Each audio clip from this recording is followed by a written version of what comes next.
Next అండి saris. So ఈరోజు special ఆఫర్లో ఇవ్వబోతున్నాము. చెక్ చేయండి, కొంచెం ఫాస్ట్గా అయితే ఆర్డర్ చేయాల్సి ఉంటుంది. సో ఇదంతా మనకి జరీ వర్క్ అనమాట.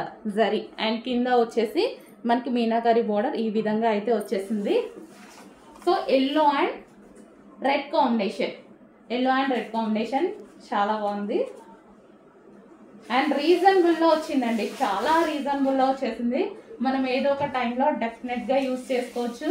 ఈరోజు మా దగ్గర నుంచి మీకు రీజనబుల్లో వస్తుంది. సో చెక్ చేయండి. ఈ ప్రైజెస్ అనేవి అందరూ మన దగ్గర తీసుకోవాలి, అందరూ కొనుక్కోగలగాలి. సో దానికోసం ఒక పేజ్ ఉండాలి. అదే మన ఐటమ్ అనమాట. సో మన దగ్గర క్వాలిటీ తక్కువ కాదు, గుర్తుపెట్టుకోండి, మార్జిన్ తక్కువ, అందుకోసమే ఈ price. Okay, yellow with red combination, yellow with red. So ఈ విధంగా ఉంటుంది మనకి. ఇది ఫ్యాబ్రిక్ వచ్చేసి సాఫ్ట్ చందరి సిల్క్ ఉంటుంది కదా. సో ఆ ఫ్యాబ్రిక్ ఫ్యాన్సీ ఫ్యాబ్రిక్ ఉంటుంది కదా. సో అది మనకి రెగ్యులర్ బయట దొరికేటువంటి ఫ్యాబ్రికే, బట్ మన దగ్గర ప్రైసెస్ వచ్చేసి రీజనబుల్. Yellow with red.